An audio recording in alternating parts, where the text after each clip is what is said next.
Hello everyone, I'm Captain Jack and welcome to Trek Central. With many legendary actors such as Sir Patrick Stewart, Brent Spiner, Jonathan Frakes, Jerry Ryan and many more reprising their iconic roles for the new series, there is one famous character we seem to have forgotten: the Enterprise. Let's make sure that history never forgets the name Enterprise. Of course, I'm talking about the Sovereign-class USS Enterprise E, last seen in Star Trek Nemesis. So let's warp in and see what she's been up to. Before we think about seeing the Enterprise in Star Trek Picard, we first need to take a look at where it was last seen in the Star Trek universe. Our last on-screen appearance took place in the feature film Star Trek Nemesis, set in the year 2379. We see the USS Enterprise under the command of then Captain Jean-luc Picard. The ship was still relatively new, having launched on stardate 49827.5, or 2372 if that's easier. Over the years leading up to the events of Nemesis, the Enterprise E had seen its fair share of combat and unique missions under the command of Captain Picard, ranging from the Borg to the Sonar Plot and even a Riemann coup d'etat.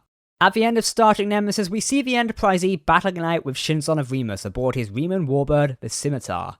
The battle cripples the Enterprise, having lost most of her key systems as well as the forward hull of the saucer section during a last-ditch ramming maneuver. The ship manages to survive the battle after Second Officer Lieutenant Commander Data boards the enemy starship to rescue Captain Picard, resulting in Data destroying the ship by sacrificing himself, saving the Enterprise and her crew. Goodbye.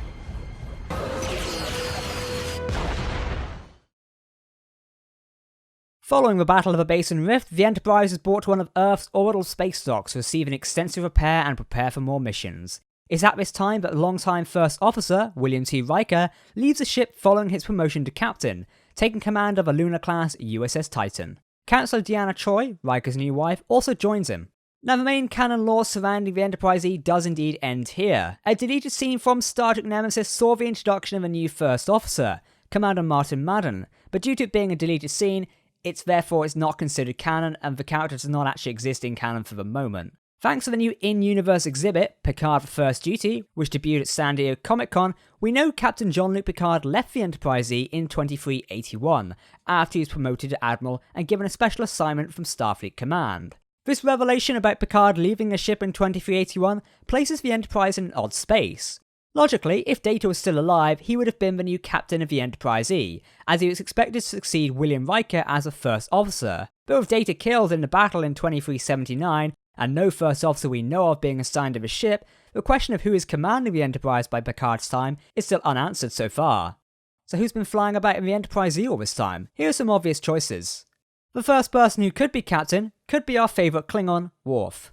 The last time we see Lieutenant Commander Worf was in 2379 when he was on board the Enterprise E during its encounter with Shinzon of Remus, and the subsequent battle that entailed. It's possible that Worf had resigned his post as a Federation ambassador to the Klingon Empire to remain on board the Enterprise E.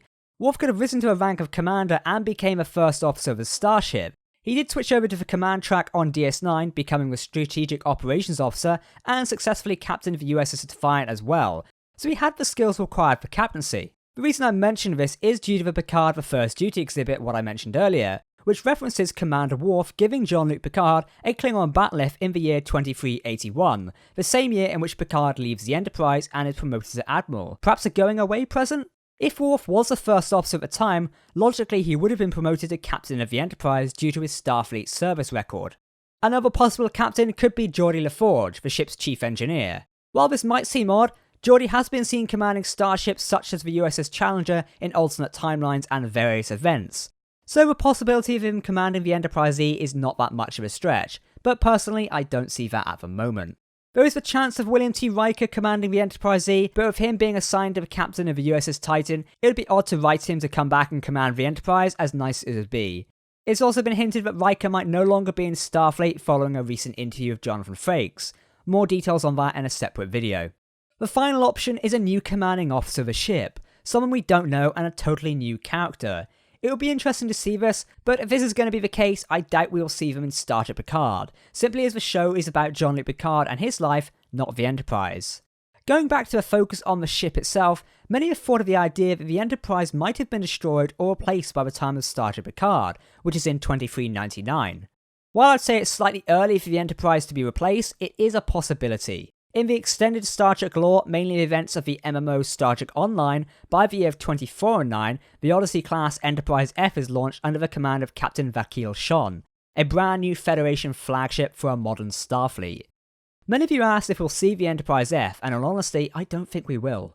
Ultimately, we currently do not know the status of the Enterprise E. Maybe it's still out there, under the command of someone we know, maybe Captain Worf, that's what I'm personally betting on. Or it was tragically destroyed during a battle, which might be something that is affecting Picard in the show. We'll simply have to wait and see. Although we might not have to wait until the show. Recently announced that Star Trek Las Vegas was a tie-in comic book and a novel, to bridge the gap between the events of Nemesis in 2379 and Star Trek Picard in 2399. Star Trek Picard Countdown is what the comic is named, written by Mike Johnson and Picard producer Kirsten Beer. The comic is set to be in 3 parts and will start in November. Along with the comic, a tie-in novel titled The Last Best Hope will also be coming out in February 2020, most likely right before the show airs. Written by Una McCormack, the novel is expected to lean more on the new faces of the show and set them up in some way. Never fear, if you don't get the chance to read either of these new tie-in media, we'll be on hand to cover them for when they release. For now, I leave the question open to yourselves. Where is the Enterprise and who do you think's commanding it?